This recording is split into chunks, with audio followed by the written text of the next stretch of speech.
Welcome, everybody.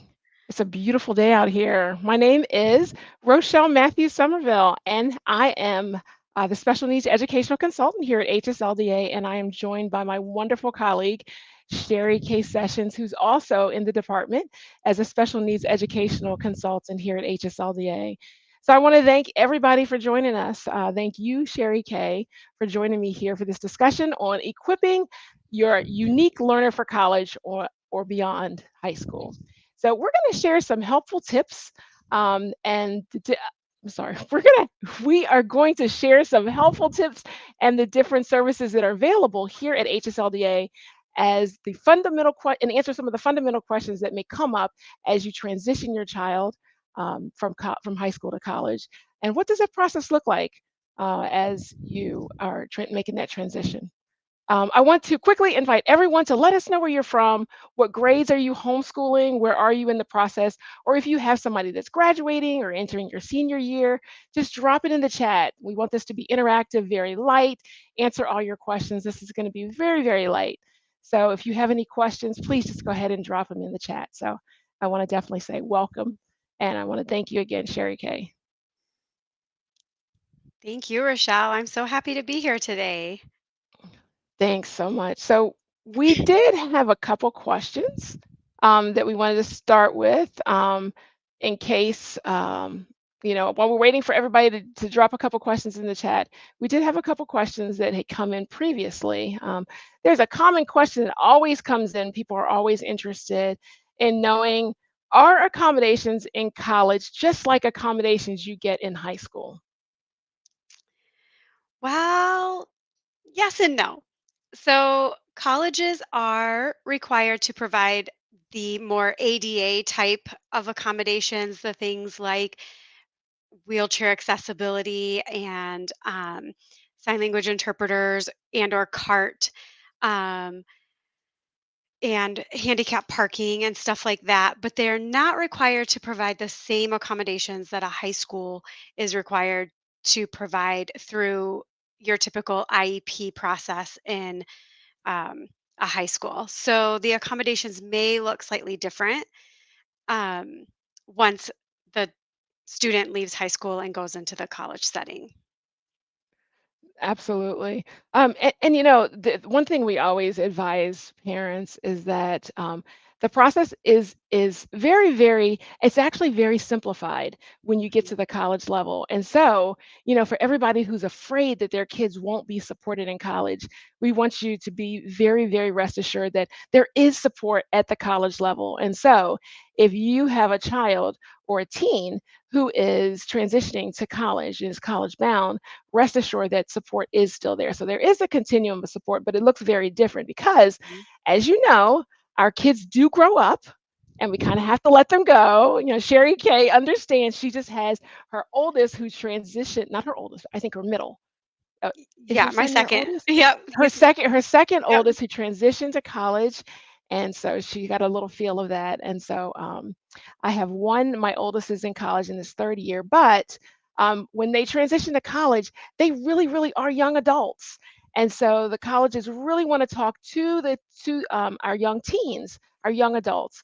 And so beginning that process of having them advocate for themselves and begin to understand what they actually need because they will have to say what they need when they get to that college. But That's right. absolutely be rest assured that they do actually have a lot of services for students with disabilities at the college level. They So do.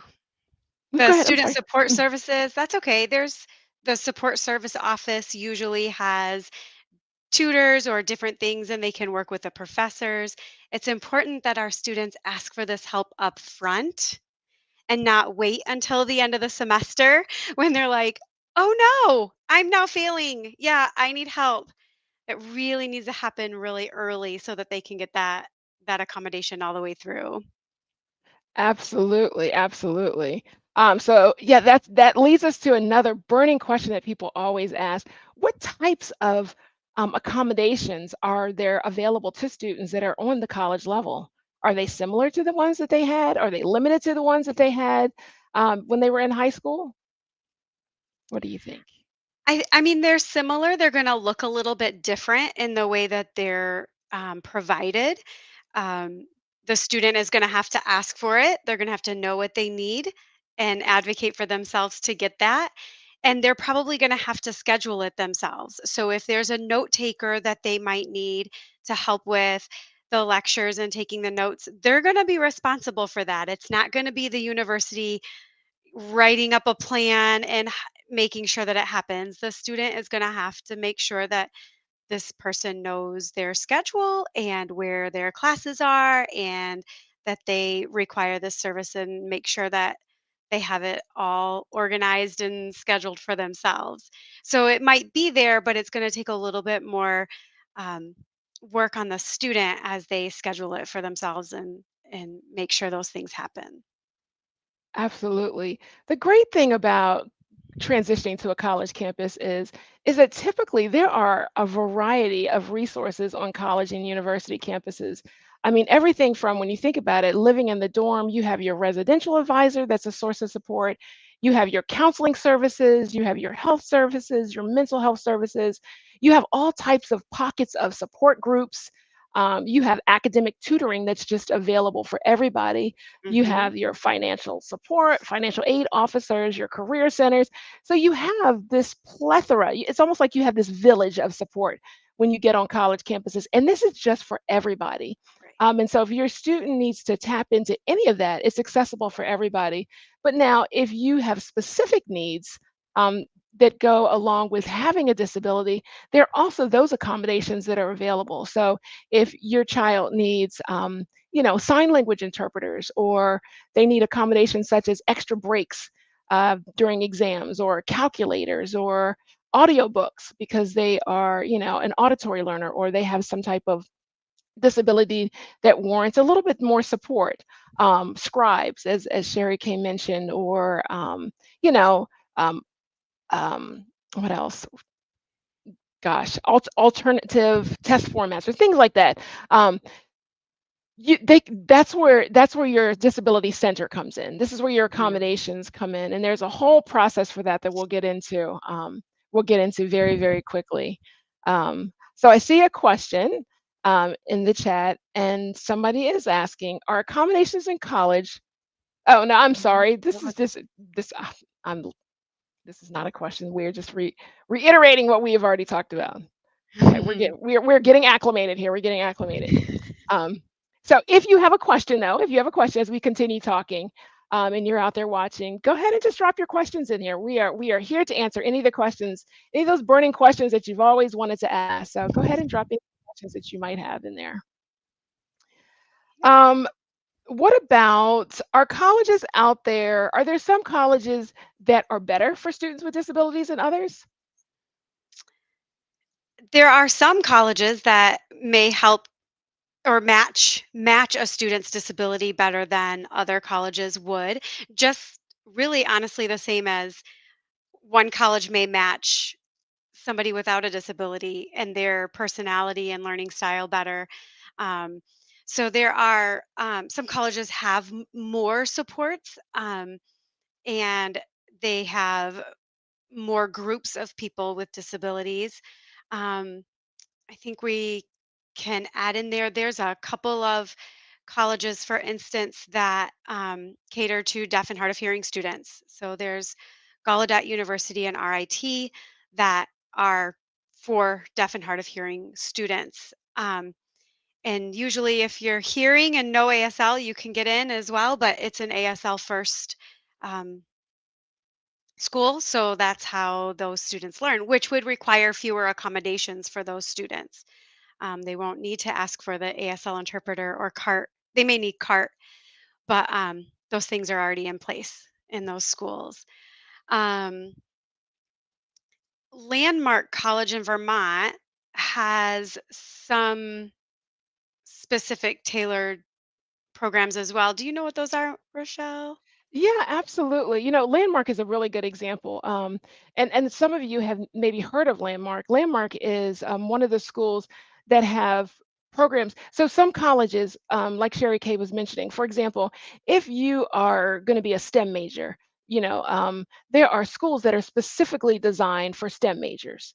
And so you go and you research you research those schools that are specifically designed, that have whatever major that you are interested in. So for students with disabilities, typically there are schools that are known for having more support services, or that cater to students that have disabilities. They just have more services that are accessible, like Landmark. So Landmark has designed their programs to have different tracks for students, so they're not necessarily going to be like your Ivy League programs. They may have different programs that are more accessible to students. So in addition to the accommodations, they have almost like programs that are more designed for those that are focusing on a trade. So they're not going to be necessarily where you have to have like an elite skill to master the program. So they accommodate the spectrum of abilities, and there are other programs just like that. And so there are definitely schools that are better for some students with disabilities than others. And a simple search would definitely identify those schools for you. But also, always know that if you are an HSLDA member, you can always call the HSLDA consultants, and we are more than happy to help you identify some of those schools. And if you're not a member, we always encourage you to come on and join so that you can access some of those resources that we could provide for you. Yeah. Um, so Rochelle, does every college have a disability resource center? I would love to say yes. But however, like I mentioned before, there are general resources, um, but I am going to lean towards no, because when I think of a disability resource center, I'm thinking of a college that has a specific place where individuals with disabilities can go and find like a mecca of support, um, where they can literally find support for academics, the social piece, and the emotional piece, where they can kind of go. Not every university has that. Now they have general resources, but they're not specific to students with disabilities. But now, while I say that, colleges and universities are required by ADA, which is Americans with Disabilities Act, to have some type of resources to basically even the playing field for students, so that there's no discrimination um, on college campuses, on public spaces. And so they do have some support for students with disabilities, but I wouldn't necessarily call it a disability resource center. Mhm. And so you do have to pick and choose and be selective about where you send your student, or where you choose. And so that's why college visits are always a good thing. Ask great questions and take those tours, and you want to see where you're going. Um, Lots and lots, especially during the pandemic, we found out that um, college campuses are not always what they appear to be on paper, or on the screen. They're all beautiful on the screen, but sometimes you just gotta kinda walk through the campus and make sure that they are what they are. And so we definitely encourage you to take those college tours, to get the feel for what it Mhm. feels like on campus, because sometimes it could be very, very different. Right. Absolutely. Absolutely. What Okay. about, let's talk a little bit about scholarships. Yeah. Scholarships and financial aid is always a hot topic, because we know, regardless of who your teen is, paying for college is always one of those hot Mhm. topics in any household. Um, are there scholarships available for students with special needs? There are. It will take a little bit of searching. Each um, disability or different learning style will have different scholarships available. A couple of specific ones. The National Federation for the Blind has a scholarship program for students who are blind or have vision issues. Um, Serotonia, hard of hearing, or deaf, there's a scholarship there, and AG Bell has scholarships for deaf students. Typically, AG Bells have are students who use hearing devices and are oral. Seratomas are not necessarily for oral only deaf, but AG Bell definitely leans towards the oral deaf. So there are. It'll take a little bit of searching though. It does, it does. So I so far have transitioned my only one, so one of 6, I have lots more to practice with. So I have six kids. So as I worked on looking for scholarships for my oldest son, what I realized, and I kept hearing from other people say that there's a scholarship for everything, and there's so much money out there that a lot of times all of the money is not used up. And the money is not tapped into. But specifically, as I was doing a search, what I realized is that when you there are pockets of money for everything, even for specific disabilities. So, for example, if you have a teen with dyslexia, you can actually search for scholarships that are specific to dyslexia, and there are tons of scholarships for that. If you have a scholarship, if you are looking for scholarships for students with just generic learning disabilities, there's a pool for that. So there is a pool for each one of these scholarships. There are minority scholarships. There's STEM scholarships for girls. So try to think about who your child is, and then look for scholarships that way. And they're definitely Mhm. available. And this along with, the federal loans and things like that, they're still eligible for. So any way to kind of chunk away that little those dimes and pennies that we put together to pay for college. But the scholarships are definitely available for Yeah. students, along with the ones that just come with the university. So, Mhm. and I always my big advice to people is, I think with my oldest, what I learned was we applied for all those $10,000 and $20,000 grants and scholarships, and then we also applied for tons and tons of the little ones. And interestingly, we didn't get any of the big ones, which we were crushed at first, but the little ones just kept coming in and coming in and coming in. So don't get discouraged. And the ones that are 500 and 1,000, when your bill is like $40,000, just keep applying for them, because it's the little ones that kind of add up.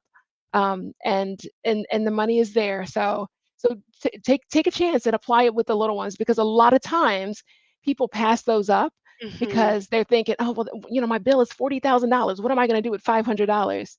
But the reality is that they add up, and so there are Right. niche scholarships, and Yep. so definitely there's money out there. So don't give up, but Mhm. it is a full-time job. Just looking for it. Yes, it is. All right. So Um, what about the application process? That's always interesting. yeah. How was your application process when it came time to apply for your son? So he was very specific and knew what he wanted. So um, we didn't probably go through all of the steps that we would recommend a lot of our students go through. Um, he did choose a college that was SAT, ACT option only. And Mm, due to his testing anxiety that's linked with his learning disability, we did opt out. So we don't always recommend that for everyone, but for him, it was definitely what he needed to do to be able to continue to focus on high school and pass and graduate to get to college and then be accepted. And so um, we did not do that. However, had we done some ACT or SAT testing, we would have applied for accommodations there to start with, where he could have had extra time. Um, which his school automatically he went to a private school and his that school automatically applied for them and he was awarded accommodations mm, should he have taken that test.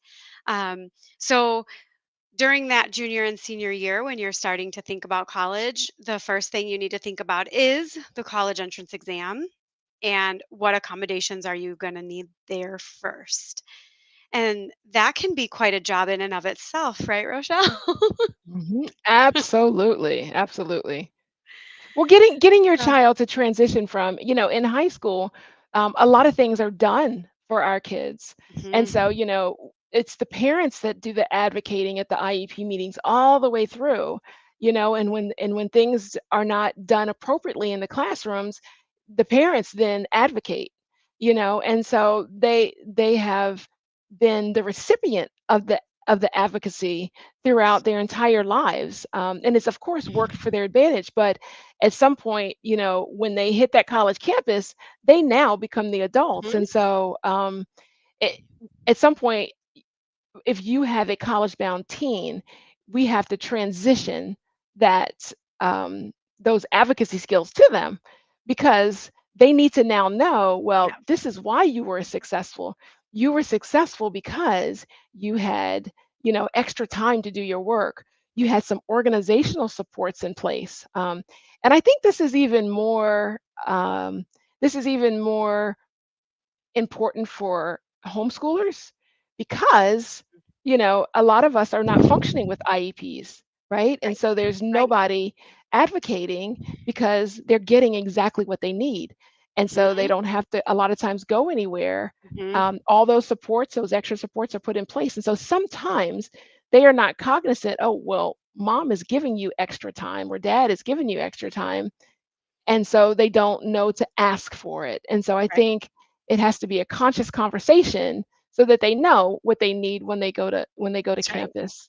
Yep. That's Oh, right. Yep. And then once you get through that, and you do your applications, and then once the acceptance letters start coming in, you start looking at which one of these colleges is actually going to have the supports and offer the supports and match what your student needs when they get on campus. So that requires, like Rochelle said, to get on campus, go to those tours. um, you really do know when you walk into some place if that can be home for the next 4 years, because that's going to have to be home for the next 4 years.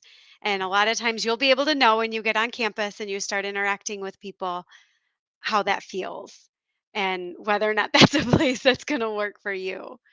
So, when um, you were are there any good questions that you would recommend that a family might want to ask? Were there any questions that you absolutely wanted to know to make sure that this was the right place for you, for your son? yeah, I wanted to know class size and I wanted to Definitely. know how the program was set up.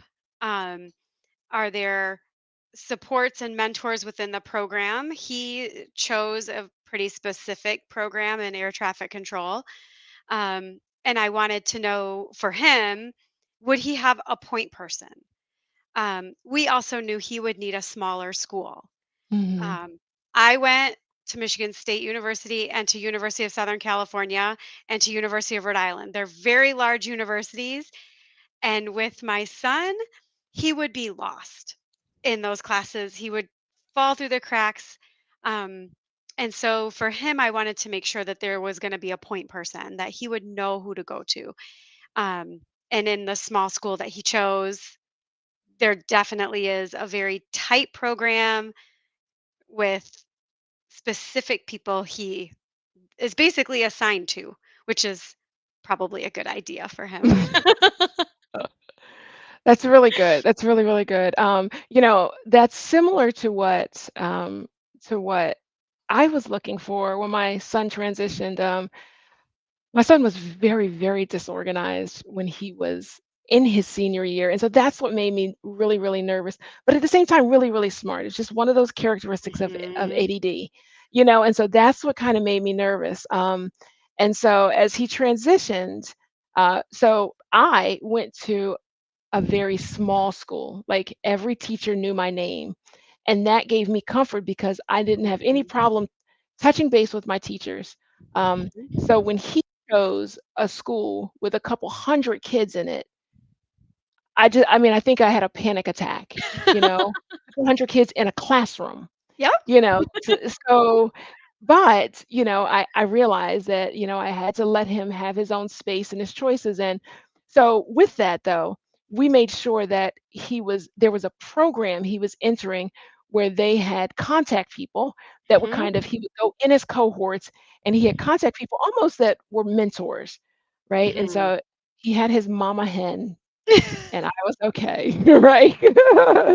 So his mama hen took care of him, That's right. and I was able to touch base with her in the beginning, And so he was okay with that. But within this program, and not only that, it was a STEM program. He's majoring in mechanical engineering, which also made me nervous because it's a pretty rigorous program. But Mhm. um, they really, really encouraged them. They made sure they checked in if they were going to the tutoring lab. They really, really stayed on them, and that's almost what the kind of program that I needed. Um, I needed for me. There was him and then there was me. So there are some couple there are questions that you need to figure out, Yep. what makes a good fit. You need to figure out who your student is, who your child is as a learner, and then those are Mhm. the kind of questions that you wanna make sure. The size of the university, the size of the classes, that was really good. What kind of support he or she will receive there was a good one. If visibility of other students with disabilities is important to you, then that's something that you want to ask for, or on that college tour, you want to make sure that you're looking for it. Mhm.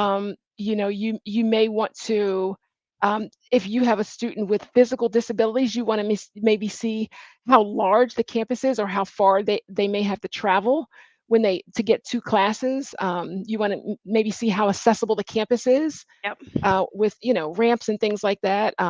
If you have a deaf child, you may want to see that they have the accessibility to give them interpreters, so Mhm. that you're not constantly having to be mama hen and stay on it and things like that. So think about what your child needs and make sure you ask those questions. Your Right. child as a learner. So Right. it's okay. Right. It's okay to be mama Right. hen during those moments, right? Mhm. Because you want Yep. to get it right before they start and Yes. not afterwards. So that's the important piece. Right. And if you have boys, a lot of times, what is their food like? The whole food Absolutely. situation is like a big deal. That's important. That's important. They It cannot was the function biggest without the thing. food piece. That's right. That's right. That's right. That's right. They can't learn without food. That's right. So you mentioned your son, with his disability. Does he take accommodations on campus? Does he use So right accommodations? now he is not. Okay. He throughout his high school year, his accommodations got less and less and less. We did start with the lowest class credits that he could have to stay enrolled. So that is partly his accommodation in that it's a very light schedule, and he may have to do that all the way through. Um, Academic advisors may tell you you need 18 credits a Mhm. semester, um, but 13 is what you need to be enrolled.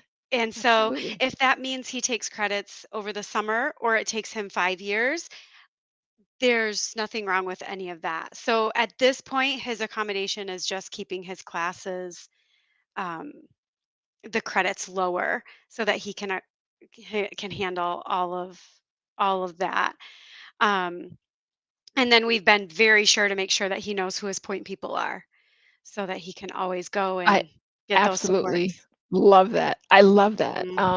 because I think you bring up a really good point, and that is that even though students, are eligible for accommodations on campus, they do not have to take them. And so you may have a child who used an IEP all the way through high school, but understand that it's still a closed file. And so you can go through the process of meeting with the disability office when you first arrive on campus Mhm. so that they have their accommodations, but it's still a closed file. It's a personal file that your child can use when he wants to and not use when he doesn't want to, Mhm. he or she. Mhm. And so, for example, let's say that they don't feel comfortable in math, and so they Right. choose to use it in a math class and nothing else. Yep. Or there may be a semester where he or she decides he or she doesn't want to use it. They Yep. don't have to. My son chose not to do anything, but at the same time, um, he was homeschooled all the way through, Mhm. and I gave him everything he needs, right? And Yep. so he doesn't really understand how much he had. So his only transition to being in college was that it was a bit of a struggle, him having to, we didn't do a lot of testing. And so what Mhm. he realizes is that being Mhm. able to hold on to information and um, learn how to study and test, for different things, multiple chapters, was really difficult for him his freshman year. By the third Yep. year, of course, he's nailed it, but that Yeah. beginning freshman year, Could he have benefited? He probably could have, but that's not the path he chose, and that was his Right. choice. As an Right. adult, I completely respect it, and so it is their Yep. choice. They don't have to Yep. accept accommodations, but n to let them know that it is an option is Yep. really important. So Yep. I love that. I Yep. absolutely love And that. that's another thing too. His first semester, he does not have a math course. And really, his learning disability is a math learning disability. So he's kind of getting his footing with the things that he can be strong in. And then when it comes to a math course, we'll have a conversation about Sure. what he's going to do and how he's going to approach that course. But he does not have that this semester. So, which is also an accommodation, I feel like. We call these mom accommodations. Yes, like, let's not do that this semester. It does not matter when you take it. It's all good. So, Right, yeah. Yeah. right. What about service support animals for, as an accommodation? Yeah. So we see more and more people, businesses allowing different types of animals. And some of that will depend on policy. The ADA does cover service animals that have been through a training program, that are that have the certification. Other animals that may serve as comfort animals or um, emotional support animals, that's policy rather than ADA. So ADA will allow a service animal, especially for blind um, students and similar to that. But the other support animals will depend on the policy of the university. Absolutely. And at these universities, I mean, they still have different rules. I mean, in general, Mhm. the general rule is that if you have a registered service animal, they're allowed to go anywhere. It covers any place on campus. Mhm. But you still have to figure out what that policy is and what those rules are to register the animal. And so Mhm. that's college. I mean, that's college specific. And so again, you have to just figure out what those rules are and where to go and go to the disability office and Mhm. you figure out where that is. The disability office will give you all the rules and they are going to be your mecca of information. So if nothing else, you have to figure out where that disability office because that will be your contact for figuring out where all the information is, even if they don't have Right. even if they're not using accommodations or That's right. or at the time when they first enter, they will still have the answers to your questions if you have any questions about the rules and That's right. regulations related to accommodations. Yep. Or any other issues.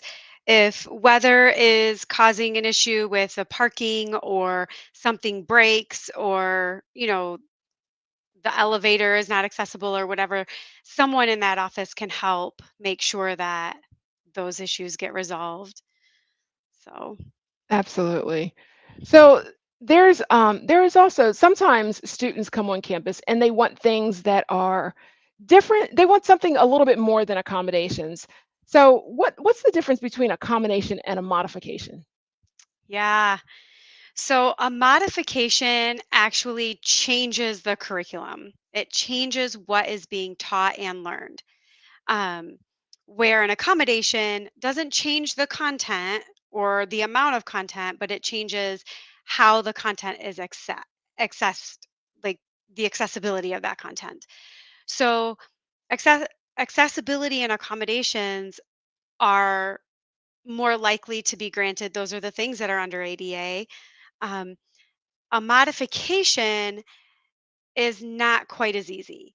Um, those The expectations in a curriculum are there for a reason to make sure that our professionals that graduate from colleges know the information that they know to go into their field of work. We can't modify and take away chunks of information from professionals that are going to go into the field. So, a modification to the curriculum is going to be a little bit more difficult to try to get to happen. And it really doesn't benefit the student because once they get into their field, they're not going to have that information. Absolutely. Absolutely. So absolutely. And you wouldn't it doesn't serve anybody to take away from the content, as Sherry Kay said. So, if that doesn't make sense, imagine that you have a student who wants to be a doctor and the final internship is just too difficult for him because the anxieties don't allow him to do some of the surgical procedures, right? And so we give him a waiver not to do that last internship. That's I might probably I might not choose that surgeon for my child. Yeah, but see, the problem is that we wouldn't know it because all we see is a degree on the wall, right? It is So, true. and this is why we don't exempt, and Right, then we don't do a lot of right, universities don't do a lot of modifications, right, and so if it changes the right, program, a lot of times the answer will probably be no. But right. if the student is simply asking for an accommodation, which is what we like to say, you're just simply evening the playing field. You know, you wouldn't send a football player out to the field without his equipment. And Mhm. so, that is evening the playing field. That's what an accommodation would be. But Mhm. you wouldn't Yeah, send a and football we don't player to a soccer game either. That's a right, modification. right. Right. And we don't wanna set our kids up to fail. If we modify the curriculum and the program so much that it changes what they learn, by the time they become that professional, I mean, if we're talking about the doctor that Rochelle just talked about, we're setting that poor person up to be sued. Like, we don't want Absolutely. that. We do not want our students to fail. We want them to succeed. Absolutely. And so what we want to do is we want to make sure that they're in the right space to be successful. Right. We want to make sure they have the right supports to excel at what they're doing. And so it's Mhm. almost like a village approach where we want to make sure they are picking the right school, they have the right supports, and the mentorship is there to make sure that they're majoring and picking the right classes. And so that more so than changing, having them pick something that's not appropriate or a good fit. And the telltale sign of not being a good fit is if it needs to be modified or Correct. something needs to be changed, the expectation. Absolutely. So Absolutely. finally, I think we are coming almost to a wrap up, but um, let's talk about how do you find information? Like if there are families that are just interested in finding out information about transitioning to college, where did you start your search, or were there good places to start? Were there any places that were just like gold mines for you? How did you navigate this process? Yeah, well, my colleagues at HSLDA were my first stop. I've learned so much from everybody at HSLDA. That was my first place to go. The colleges themselves, their websites, letting gaining from them what they have available. They'll have information on there about their student supports. But bigger than that, you can look at the US Department of Education. They have a publication with the differences between the high school and college services. Um, Another good place to go is LD Online. It has college planning for students with learning disability. Your state Department of Education. You might want to look at the state that the college is in, because that will follow their Department of Education rules and regulations. And then the National Center for Learning Disabilities. And all of these have been dropped in the comments, so you guys can find them more easily than trying to remember what I just rattled off. Yeah, these were all, I mean, during the time for our college search, it was just really searching for all resources. But the US Department of Education, that link alone led us to a lot of different scholarships. It links to a lot of the rules, the 80/80 rules. It also led to the type of accommodations to ask for. It was just a mecca of information. And so I actually personally love the US Department of Education, their website, because that was a really good source to kind of lead to all other places. And I'm going to have to say that my second best resource was the HSLDA consultants. So if definitely you have not tapped into the HSLDA consultants, definitely either A, join, or B, give us a call, because this is just a highlight of the tip of the iceberg of the Mhm. resources that we have. Because part of this is just getting to know your learner and then just having that conversation about what's a good fit. We have tons and tons of resources that we could definitely share with you, and we would love to share with you and in this journey with a highlight for you. So, and also we encourage you to check out our resources on homeschooling special needs, um, on high school and beyond on our website. We have a ton of resources, and we would love for you, if you are not a member, to even join, because we are here for you. So thank you all for joining us today. We encourage you to, of course, join us and join HSLDA and check out our resources on homeschooling special needs in high school and beyond. The link is in the chat for you. And if you have any specific questions left or and need advice or encouragement, you can reach out to the educational consultants at HSLDA, available through membership. And we'd love for you again to join us. Thank you again for joining us, and we hope you have a great day.